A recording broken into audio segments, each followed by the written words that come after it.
역대기상 17장 9절에서 14절을 제가 읽겠습니다. 개역성경에는 역대기라고 되어 있고 세번역 성경에 역대지라고 되어 있어서 제가 역대지상이라고 써놨습니다. 큰 차이는 없습니다.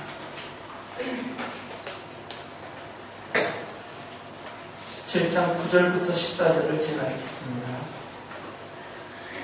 이제 내가 한 곳을 정하여 거기에 내 백성 이스라엘을 심고 그들이 자기의 땅에서 자리 잡고 살면서 다시는 옮겨다닐 필요가 없도록 하고 이전과 같이 악한 사람들에게 억압을 받는 일도 없도록 하겠다.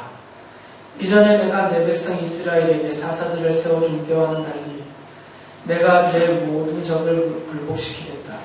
그뿐만 아니라 나 주가 내 집안을 한 왕조로 세우겠다는 것을 이제 내게 선언한다. 내 생애가 다하여서 내가 너의 조상에게로 돌아가게 되면 내가 내 몸에서 나올 내 아들 가운데서 하나를 후계자로 세워 그 나라를 튼튼하게 하겠다. 바로 그가 내게 집을 지어줄 것이며 나는 그의 왕위를 영원토록 튼튼하게 해주겠다. 나는 그의 아버지가 되고 그는 나의 아들이 될 것이다. 내가 내 선임자에게서는 내 총애를 거두었지만 그에게서는 내 총애를 거두지 아니하겠다. 오히려 내가 그를 내 집과 내 나라 위에 영원히 세워서 그의 왕위가 영원히 튼튼하게 서게 하겠다. 지난주에는 공동회와 성찬식이 있어서 설교 시간이 충분치가 않았기 때문에 제가 좀 다급하게 그리고 좀 줄여서 말씀을 드렸고요. 오늘은 그것을 좀 더 자세하게 말씀을 드리도록 하겠습니다. 지난주 복습을 좀 할까요? 열왕기와 역대기는 그 시기, 다루고 있는 시기와 거기에 등장하는 인물들과 사건들이 같습니다. 같은 시기에 같은 인물들, 그리고 같은 사건을 다루고 있어요. 기록하는 내용이 그렇다라는 거죠. 하지만 내용을 자세히 살펴보면 차이가 있다라고 말씀을 드렸어요. 근데 그 차이점들이 무엇이냐라는 것은 차차 말씀을 드리도록 하고요. 이런 차이들이 생기는 이유를 성경을 연구한 학자들은 크게 두 가지다라고 말씀을 했죠. 왜 이런 기록상 차이가 나는지 두 가지 이유를 말을 했어요. 첫 번째 차이는 뭐였었죠? 왜 이런 차이가 생겼다고요? 열왕기를 쓴 시점과 역대기를 쓴 시점이 다르다라고 본 것이고요. 그러니까 그것을 기록한 정확하게 누가 썼다라고 우리가 말하기는 어렵지만 열왕기를 쓴 그분이 쓴 시점과 역대기를 쓴 분이 쓴 시점이 다르다라는 거죠. 그래서 열왕기를 쓴 분은 이스라엘이 망하는 그 시점에서 이걸 썼다라고 보고 있고요.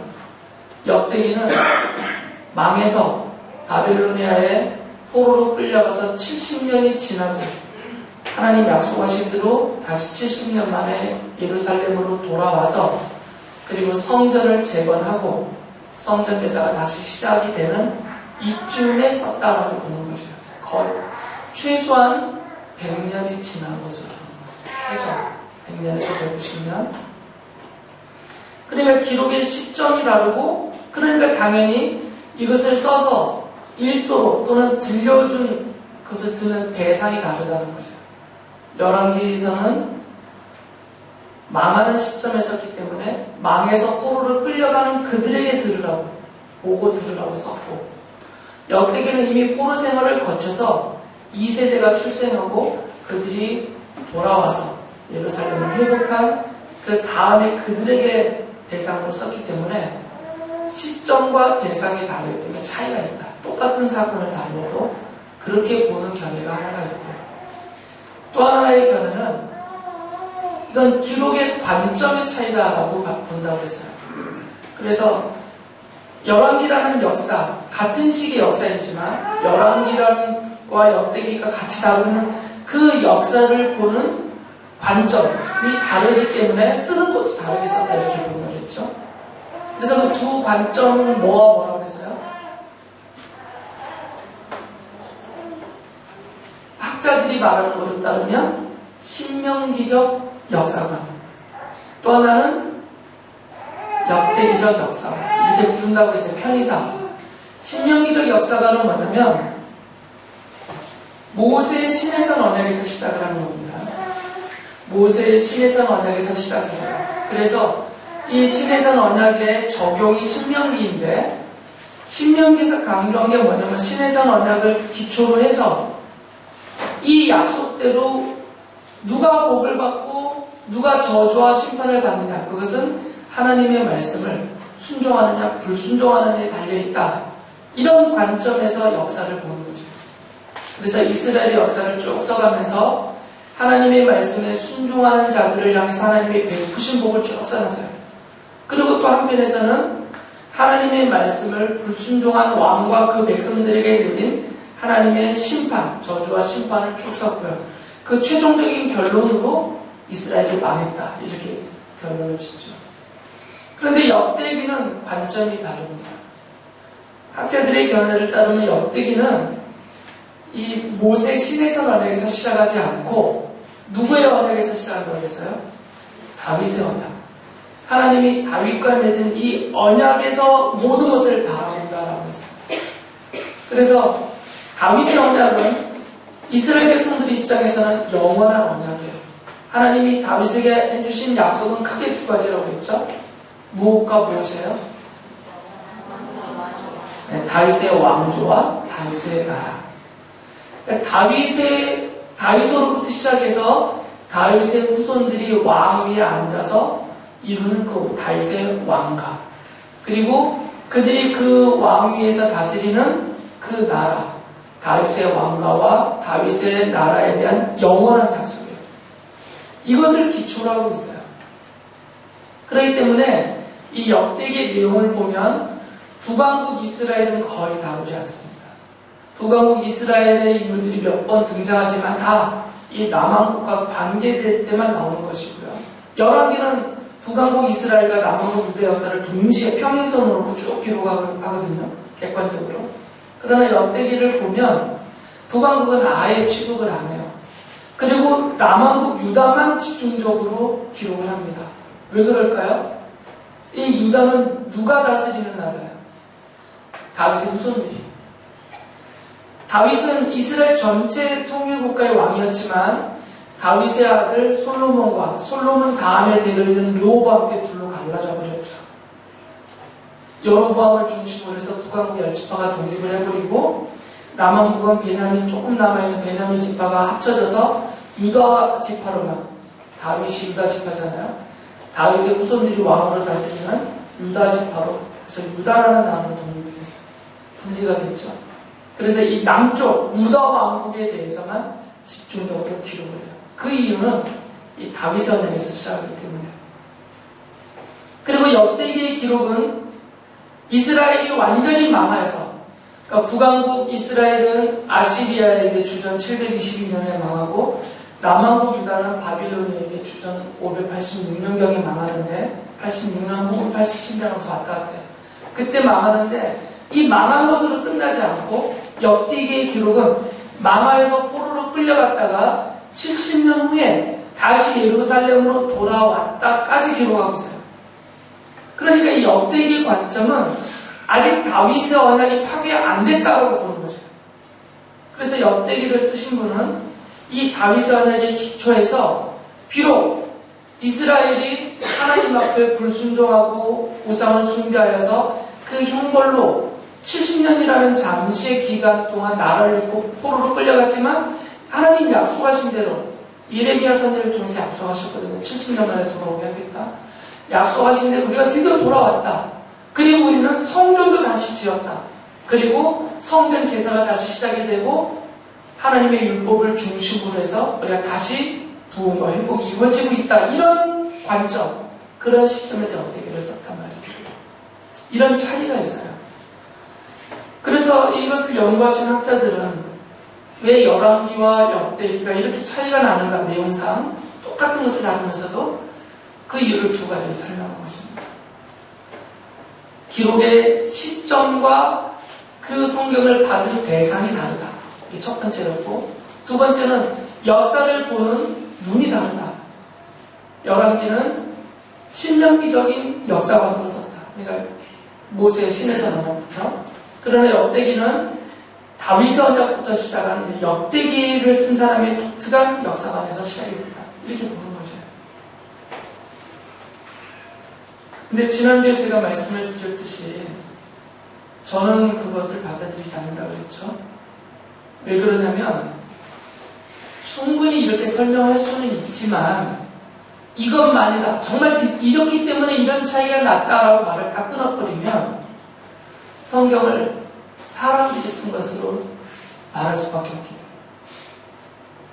그러니까 신명기적인 역사관을 갖고 있었던 열왕기 저자가 열왕기를 썼고 이렇게 역대기적인 그런 역사관을 갖고 있는 저자가 역대기의 내용을 이렇게 썼다. 이런 식으로 설명이 되어버리기 때문에 이것은 성경의 원저자이신 하나님을 모욕하는 것이고요. 성경의 권위를 사람들의 글로 전락시키는 거예요. 그래서 그것을 받아들일 수는 없어요. 참조할 수 있습니다. 참조는 되지만 더 우리가 근본적으로 본질적으로 이 문제를 본다면 이렇게 말하는 것이 옳다라고 했어요. 하나님께서 그렇게 쓰게 하셨다. 하나님께서 열왕기를 기록하게 한 기자와 역대기를 기록하게 한 기자. 제가 저자라는 표현 대신 기자라는 표현을 좋아하는데 저자라는 표현은 오해가 있기 때문이에요. 저자 그러면 그 사람이 모든 학식과 경험과 직접적이든 간접적이든 모든 자료를 종합해서 자기가 자기의 것을 써내는 저자가 돼요. 근데 기자는 다릅니다. 기자는 기록자라는 것의 준말이잖아요. 기자는 말 그대로 기록만 한 사람이에요. 이미 있는 것을 그대로 기록한 사람이 기자예요. 그래서 성경은 저자라고 부르지 않아요. 모세오경의 저자라고 부르지 않고 모세오경의 기자라고 부릅니다. 기록자라고. 저자라는 표현은 좋지 못해요. 성경을 놓고 말할 때는. 그러니까 열왕기를 기록한 그 기록자나 역대기를 기록한 기록자나 이 사람들은 다 하나님, 특히 성령 하나님이 그들을 택하고 그들을 감동하셔서 사로잡아서 하나님이 기록하게 하시는 내용을 조금도 오류 없이 자기의 생각이 들어가지 않고 자기의 경험이 들어가지 않고 세상의 이론과 철학이 들어가지 않게 순수하게 본래 하나님의 말씀 그대로 기록하게 하셔서 이 기록이 나왔다라고 보는 거죠. 그래야만 이것이 하나님의 기록된 말씀이 되는 겁니다. 성경이. 이것을 부정하면 이제 자유주의 신학자들이 주장하는 것처럼 이 성경은 기존에 흩어져 있는 여러 문서들을 참고해서 이 저자들이 그것을 참고하고 편집하고 재구성해서 써놨다 이렇게 말을 해버려요. 그러니까 이것은 사람이 쓴 책이 되어버리는 거죠. 그러니까 열왕기와 역대기 이 차이점들은 하나님께서 그 차이점들의 의미를 강조하기 위하여서 그렇게 쓰게 하신 것이죠. 그러니까 이 차이점들이 발견될 때마다 우리는 어떤 관점에서 이것을 봐야 된다고 그랬어요? 왜? 라는 질문을 하고 있죠. 왜 하나님께서 열왕기와 역대기를 이렇게 차이나게 기록하게 하셨을까? 그 이유가 뭘까? 이 기록상의 차이점을 통해서 하나님은 우리에게 무엇을 알게 하시고 무엇을 알려주시려고 이렇게 차이나도록 기록하시게 하셨는가? 그 하나님의 기록의 의도를 찾는 것이 성경을 보는 다른 관점이에요. 그렇게 보시라고 말씀을 드렸고요. 그런 관점에서 역대기를 본다면 역대기는 역대기 자체에서 보면 안 된다고 제가 말씀드렸죠. 왜 그러냐면 역대기의 기록은 역대기에서 끝나지 않아요. 지금 우리는 편의상 역대기, 에스라, 느헤미야 이렇게 툭툭툭 잘라놨지만 성경의 내용을 쭉 보면 역대기와 에스라는 겹쳐 있어요. 그래서 역대기서 맨 마지막 절이 에스라서 맨 첫 부분과 아주 똑같다고 했잖아요. 이것은 의도적인 것이에요. 성경 전체를 성경이 기자들을 뽑아서 기록하게 하신 하나님의 기록의 의도가 이렇게 나타나는 거죠. 그래서 역대기의 마지막 부분과 에스라의 첫 부분은 똑같아요. 글자는 안 틀리고 같은 내용이 겹쳐 있어요. 그러니까 역대기와 에스라는 끊어진 성경이 아니라 이어져 있는 하나의 성경으로 보인다는 거죠. 그리고 느헤미야기도 이 에스라와 겹쳐 있어요. 동시대 인물이기 때문에. 그래서 역대기를 읽으려면 뒤에서부터 봐야 돼요. 앞에서부터 보면 안 되죠. 왜 그러냐면 이 역대기를 기록한 시점이 역대기 안에서 기록한 것이 아니라 역대기 기록이 다 끝나고 바빌론 포로로 끌려갔다가 70년 만에 다시 돌아와서 성전을 재건하고 성벽을 재건하고 성전 제사가 회복이 되고 율법이 강화된 그 시점, 바로 에스라와 느헤미야의 그 시점에서 기록이 됐거든요. 그러면 여기에서 역대기를 봐야 된단 말이에요. 그래서 역대기의 내용을 이해하시려면 역대기 1장에서 보면 안 되고요. 저 뒤로 가서 에스라와 느헤미야의 그 자리에서 역대기를 봐야만 역대기의 내용을 이해할 수 있다는 거죠. 왜 역대기가 이렇게 여호와와는 차이가 나도록 기록되었는지 그것을 이해할 수가 있다는 거죠. 지난주에 드렸던 말씀을 다시 한번 강조드리는 거죠. 여기까지는 여러분이 다 이제 이해를 하실 겁니다. 두 번이나 제가 말씀을 드렸으니까. 그러면 이제 왜 하나님이 이렇게 기록하게 하셨는가에 대해서만 말씀을 제가 드리면 되겠죠. 일단 성경 구조를 보면 구약 성경 맨 마지막에 편집되어 있는 성경이 뭐죠? 구약 성경 39권 중에 맨 마지막이 뭐예요? 수빈아, 너는 성경 목록가 외웠지? 구약 성경 39권의 맨 마지막이 뭐야?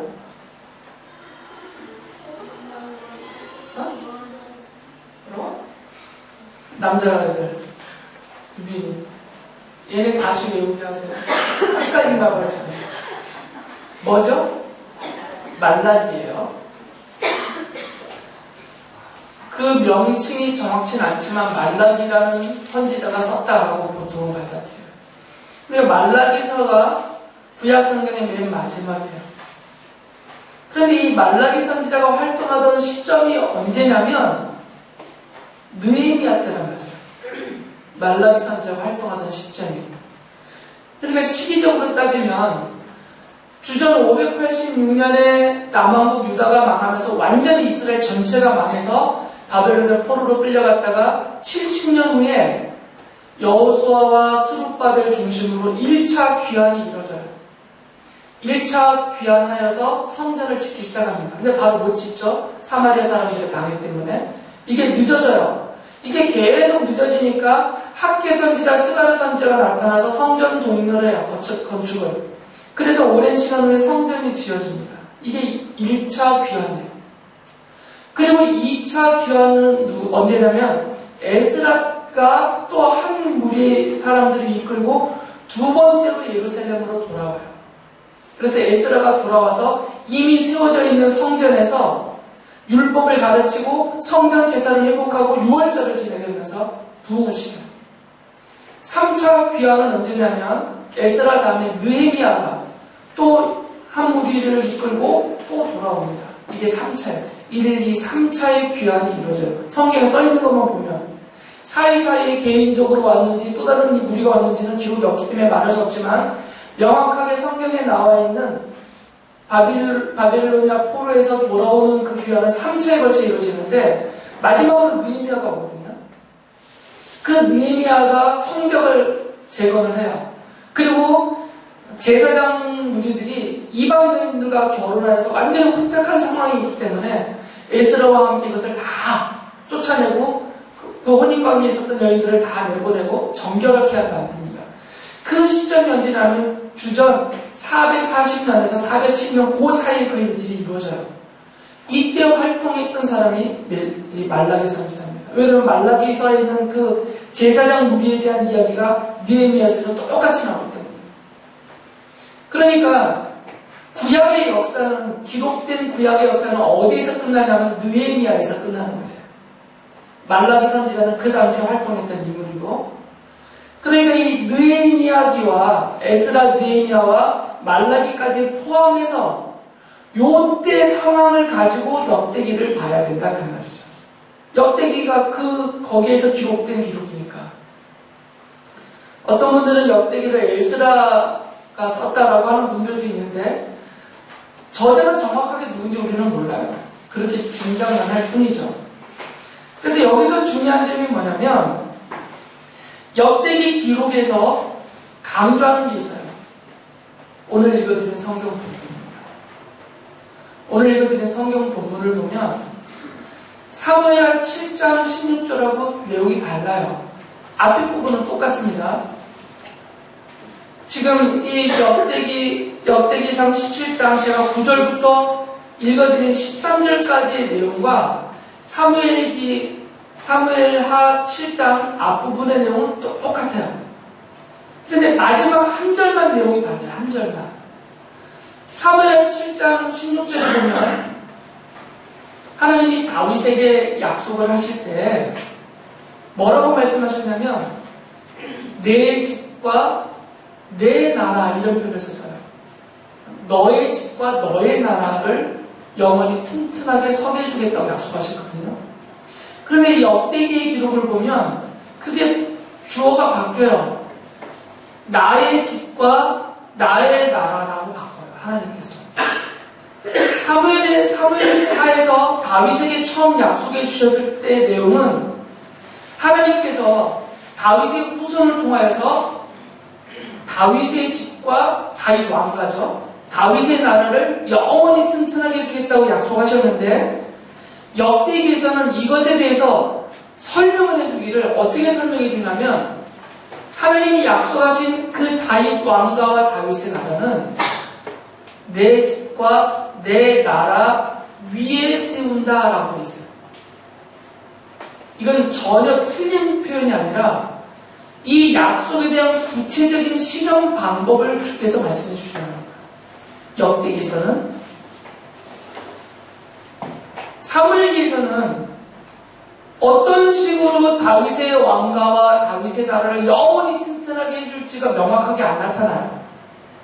그런데 역대기에 보면 하나님이 약속하신 그 다윗의 왕가와 다윗의 나라의 영원함을 어떻게 성취해 줄 건지 방법이 나와요. 실현 방법이. 그 방법이 뭐냐면 하나님의 집과 하나님의 나라예요. 나의 집과 나의 나라니까 하나님의 나라와 하나님의 집, 그 위에, 그러니까 하나님이 나라를 먼저 만드시고 거기서 말하는 집은 다윗의 집과 대비가 되는 것, 그래서 왕좌겠죠. 하나님의 왕좌를 세워놓으신단 말이에요. 하나님이 나라를 세우고 거기다 왕좌, 보좌를 하나 만들어놨어요. 이 나라를 다스려. 근데 여기가 좀 비어있는 겁니다. 이것은. 그런데 이 비어있는 왕좌에 갖다 앉히시겠다 그 말이에요. 누구를 앉힌다고 약속하셨냐면 너의 후손을. 다윗의 후손을, 다윗이 나라를 세우고 다윗의 후손이 나라를 세우고 스스로 왕자를 세우고 지키는 것이 아니라 하나님이 나라를 세워놓으시고 그 나라를 다스릴 왕자를 만들어 놓으시고, 근데 이게 지금 현재 비어있어요. 이 나라를 다스릴 이 왕좌에 다윗의 후손을 세워서 그가 그 보좌의 왕좌에 앉아서 이 하나님의 나라를 영원히 다스리게 하겠다. 이렇게 실제적으로 방법을 알려주신 거죠. 이건 하나님의 말씀이 충돌되는 게 아니라 이것은 사무엘기에서는 약속을 주신 것이고 역대기에서는 그 약속에 대한 실현의 방안을 보여주신 것입니다. 같은 내용이지만. 그래서 역대기에서 강조하는 것이 있습니다. 저번 주에 제가 말씀을 드렸어요. 이스라엘은 망했습니다. 역대기에서 망했어요. 열왕기에서 망했어요. 그리고 바빌론의 포로로 끌려갔습니다. 통째로. 70년 후에 그들은 큰 꿈을 안고 다시 돌아왔어요. 그리고 성전을 재건합니다. 예루살렘 성벽을 다시 쌓았어요. 그리고 성전 제사가 드려지고 제사장 계급이 다시 회복이 되어서 성전 제사가 드려지고 이들이 하나님의 율법을 준수하는 율법으로 강화된 지금 형태의 유대교를 만들어서 왔어요. 이제 이들은 다윗의 언약이 다시 실현될 것이라는 기대를 갖고 있었어요. 그런데 이미 여러분이 역사를 통해서 아시듯이 이들은 독립하지 못했습니다. 그 이후로. 바빌론으로부터 돌아왔지만 여전히 그들은 페르시아의 한 자치주로서 존재했어요. 일정 부분의 자치력을 갖고 있는. 그러다가 시간이 흐르면서 마카비 형제들이 다윗의 언약을 붙들고 그들이 다윗의 나라를 회복하자라고 일어섰어요. 그래서 그 당시 사람들은 이 마카비 형제들을 오실 그 다윗의 후손이라고 생각했어요. 메시아라고. 그런데 이 마카비 독립전쟁으로 약 몇십 년 동안, 30여 년 동안 잠시 나라가 회복됐지만 다시 진압이 됐습니다. 그리고 주 60년에 그 당시에 또 로마가 지배할 때죠. 이 유대인들이 다시 독립운동을 했습니다. 그것을 유대 독립운동 또는 유대 반란이라고 불러요. 로마로부터 독립하기 위해서. 3년의 전투가 있었는데 완전히 진압을 당하고 주 70년에 로마의 티투스에 의해서 아예 예루살렘 자체가 돌 위에 돌 하나 남지 않도록 다 초토화되어 버렸어요. 성전뿐만 아니라 성전과 성벽의 모든 것이. 그리고 유대인 추방령이 내려져서 유대인들은 이 예루살렘과 그 일대에 거주할 수 없다는 황제 칙령이 내려서 모든 유대인들이 전 세계로 흩어져 버렸습니다. 그리고 2000년이 흘렀어요. 그리고 1948년에 지금 가서 독립한 거죠. 지금의 땅에. 그러니까 이 이스라엘의 역사는 역대기에서 보여주고 뒤이어서 에스라와 느헤미야, 말라기에서 잠시 꿈을 갖게 하지만 결론은 어떻게 내려졌냐면 이스라엘은 망했다라고 하는 것이죠. 다윗의 아들들이, 다윗의 후손들이 다스리는 그 팔레스타인 땅에 세워지는 그 이스라엘은 완전히 망했다라고 결론을 내리시게 되었습니다. 이것이 역대기와 에스라와 느헤미야까지 보여주는 그것이 신약성경으로 이어지죠. 로마 시대로. 그 결론입니다. 역사의 결론. 그러니까 역대기에서 보여주고 싶은 얘기는 뭐냐면 하나님이 사무엘기에서 다윗에게 약속했을 때 너의 집과 너의 나라 그게 아니다라는 거죠. 다윗과 다윗의 아들들이 힘을 모아 세워서 통치하는 그 나라는 이 성경의 기록에서 완전히 지워져고 없어져 버려요. 너의 집, 너의 나라가 아니라 내가 세우는 나의 집과 나의 나라에 너의 후손을 앉혀서 그가 영원히 나라를 튼튼하게 하겠다. 이 약속을 보여주는 것이에요. 그래서 말라기서를 지나면서 이스라엘 사람들에게는 하나의 사상이 생겼어요. 그게 뭐냐면 바로 메시아 대왕 사상입니다. 왜냐하면 이스라엘이 완전히 망해버렸습니다. 그러나 이들은 하나님을 믿어요. 우리가 믿고 있듯이. 하나님은 불변하시는 분입니다. 무한 불변 영원하신 분이에요. 하나님이 한번 말씀하시면 더군다나 언약으로 하신 말씀은 반드시 지키시는 분이세요. 그러니까 다윗에게 하신 약속이 지상적으로는 완전히 초토화돼서 사라져버렸다고 해서 하나님의 언약이 사라지는 것은 아니에요. 그러니까 이스라엘 사람들, 유대인들은 하나님을 신실하게 믿기 때문에 그 와중에도 그렇다면 하나님께서 세우실 이 역대기에서 말하듯이 하나님이 세우실 그 나라가 있고 다윗의 후손이 그 나라를 다스리게 하겠다고 했으니까 하나님이 세우실 그 나라와 그 나라의 왕이 앉을 그 다윗의 후손이 오겠다라는 믿음을 갖고 기다리기 시작했어요. 이게 메시아 대망입니다. 그 메시아 대망 사상을 가지고 유대인들은 400년을 살아왔어요. 예수님 오실 때까지. 성경 맨 마지막을 장식하고 있는 이 말라기에 보면 거기 두 가지 중요한 예언이 담겨져 있습니다. 첫 번째는 주님의 날에 대한 예언이에요. 말라기 4장에 보면 1절부터 보면 주님의 날이 온다라고 하고 있어요. 그날이라고 표현되면서, 근데 그날은 양면성을 띱니다. 하나는 심판의 날이에요. 하나님이 심판하신다. 이 모든 불의한 제사장 계급, 타락한 제사장 계급, 타락한 백성들, 타락한 이 땅, 그리고 주변의 나라들을 하나님이 심판하신다. 그러나 또 한편에서는 의로운 해가 떠올라서 치료하는 광선을 발하여서 모든 것을 회복시키겠다는 회복의 메시지가 동시에 들어가 있습니다. 이게 첫 번째 약속입니다. 그리고 두 번째로 거기서 중요한 또 하나의 징조로, 바로 그 심판과 회복의 날에 대한 징조로 뭐가 나타나냐면 엘리야 선지자가 먼저 온다라고 합니다. 엘리야 선지자가 먼저 올 것을, 누구보다 먼저 올 것이냐면 거기 보면 주의 사자라는 표현이 나옵니다.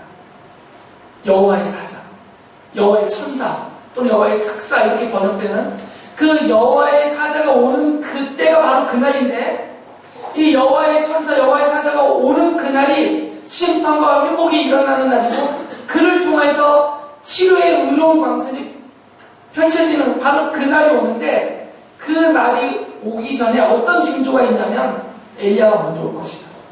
이것이 말라기의 중요한 얘기입니다. 그리고 성경이 끝났거든요. 그래서 이스라엘 사람은 그때부터 기다립니다. 여호와의 사자가 오는 그날. 그리고 그 여호와의 사자를 바로 메시아라고 부르고 있었다. 그 메시아는 하나님이 다윗에게 약속하신 다윗의 후손으로 믿고 있었던 것이죠. 물론 이들은 한 가지를 놓쳤죠. 여전히 그들은 그 오실 여호와의 사자가 심판과 회복을 이루고 하나님 나라의 그 보좌에 앉아서 영원히 그 나라를 다스릴 바로 그분, 그 메시아가 다윗의 혈통적인 후손이라고 믿고 있었어요. 여전히. 그런데 성경은 그렇지 않다라고 이미 말했거든요. 그래서 우리는 이미 믿고 알고 있습니다. 신약 성경이 말해주고 있죠. 그래서 오신 분이 예수 그리스도세요. 그래서 오신 분. 그 오신 예수 그리스도를 성경은 누구라고 부르죠? 다윗의 후손이라고 부릅니다. 사람들이 다윗의 후손이라고 예수님을 불러요. 바로 이 기다렸던 그 여호와의 사자가 그 말이에요. 바로 이 하나님의 나라의 그 보좌에 앉아서 이 다윗의 나라를 영원히 다스리실 그분이다라고 본 것이죠. 그러나 성경이 말하고 있는 것하고는, 하나님 의도하고는 다른 관점으로 본 것이죠. 여전히 이들은 사무엘하 7장 16에서 말했던 그 시점에서만 보는 겁니다. 다윗의 혈통적인 후손. 그러나 그것이 틀리고 그것이 아니다라는 것을 보여주는 것이 역대기의 역사고 에스라와 느헤미야 말라기의 역사예요.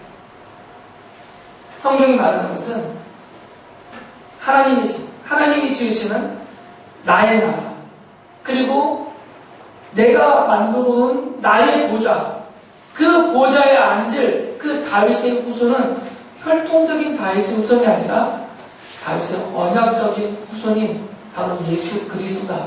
이것을 신약 성경에게 설명을 해주는 것입니다. 성경 구조가 그렇게 되어져 있습니다. 그래서 지금은 이미 하나님의 나라가 이루어졌어요. 왜 그러냐면 예수께서 왕으로 오셨기 때문입니다. 이미 예수 그리스도가 이 땅에 다윗의 언약적 후손으로 이 땅에 오셨고요. 이미 왕으로서 하나님의 나라를 시작하셨고 현재적으로 다스리고 계세요. 지금 현재. 하나님의 나라는 미래적이지 않습니다. 예수께서 왕으로서 그 왕권을 행하시는 그 모든 영토가 하나님의 나라예요. 예수님의 왕권이 미치지 않는 곳은 없습니다. 왜 그러냐면 요한복음 1장에서 예수 그리스도를 누구라고 부르냐면 하나님이라고 부르면서 바로 그분으로 말미암아 모든 만물이 창조되어졌고 그 그분으로 말미암아 생명을 받아서 생명을 유지하고 있다라고 말하고 있어요. 성경이 그렇게 말합니다. 그리스도의 온 우주적인 통치와 왕권을 설명하고 있는 거죠. 이것은 현재적이에요. 그러니까 하나님의 나라는 이미 그리스도가 이 땅에 오실 때부터 이미 실현되어져서 지금까지 계속 지속되고 있는 것이고요. 주님이 재림하시는 날은 완전한 하나님의 나라에 완전한 형태로 그것이 이루어질 뿐인 것이죠. 미완성의 상태가 아니에요. 그럼 이제 하나 남은 것이 있어요. 하나님이 나라를 세우셨고 그 나라를 다스리는 왕좌에 예수 그리스도를 앉히셨어요. 십자가의 죽으심과 부활하심을 통해서. 그러면 뭐가 남았어요? 유비나 뭐가 없는 거야 그러면? 나라가 있고 왕이 있어. 왕이 다스리는 그 나라의 백성이 없잖아요. 바로 그 백성이 누구냐면 여러분들인 거죠. 예수님이 왜 굳이 이미 왕이신데, 창조주로서 이미 온 우주의 왕이신데, 이미 창조 때부터 그 왕권이 온 우주에 미치고 계시는데 왜 굳이 그분이 이 땅에 오셔서 더구나 창조주이시면서 온 우주의 왕이신 그리스도가 왜 십자가에서 죽으셔야만 했는가? 그 나라에 뭐가 필요해서겠어요? 백성이 필요한 겁니다. 이미 창조 때부터 하나님이 하나님 나라의 백성으로 삼기로 정해놓은 자들, 그들을 하나님의 나라 안으로 백성들에게 하기 위해서 주께서 오셔서 십자가에서 죽으신 것이죠. 그리고 예수님이 십자가의 이 대속에 우리의 모든 죄에 대한 형벌을 지고 대신 벌을 받고 대신하여 죽어주심을 믿는 그 백성들, 주님의 그 십자가의 보혈이 내 모든 과거, 현재, 미래, 크고 작은 간의 모든 죄를 다 씻어서 하나님으로부터 완전히 죄 없는 자로 여김을 받도록 해주시는 그 그리스도의 보혈의 능력을 믿는 자들, 그리고 그 믿음으로 예수를 나의 주라고 고백하는 그들, 그리고 이 땅에 미어있지 않고 하나님 나라의 소망을 두고 그 나라를 향하여서 믿음으로 오늘을 살아가고 있는 바로 그들을 하나님의 백성이라 부르시고 그들을 통해서 이루시는 그 하나님의 나라를 완성하시기 위해서 주께서 십자가에서 죽으신 것입니다. 이 자리에 있는 여러분들의 마음속에 이 뒤에 있는 십자가를 보면서 이 사실들을 깨닫고 동의하고 인정하고 믿음으로 받아들이고 있다면 바로 여러분들이 하나님의 백성인 것이에요. 예수께서 왕으로서 로마의 황제가 할 수 없었던 것들이 많죠. 로마의 황제가 당시 지중해 연안을 다 다스렸다 하더라도 딱 거기뿐이었어요. 그리고 그의 다스림이라는 것은 아주 제한적이었어요. 그러나 우리의 왕이신 그리스도의 다스리심은 하나님이시기 때문에 영원, 불변, 무한, 전지전능하심의 그 다스림이시기 때문에 자녀된 우리들에 대해서, 그리고 주님의 나라의 지상적인 모형인 이 교회를 향하여서 완전하신 다스리심을 베푸시는 것이죠.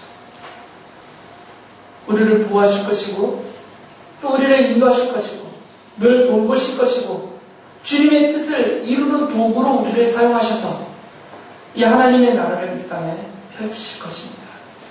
이 구원받은 백성으로서, 이 하나님 나라의 백성이 된 자들로서 왕 되신 주님을 믿고 의지하고 섬기면서 그 돌보심 안에 살아가는 여러분 모두가 될 수 있기를 바랍니다.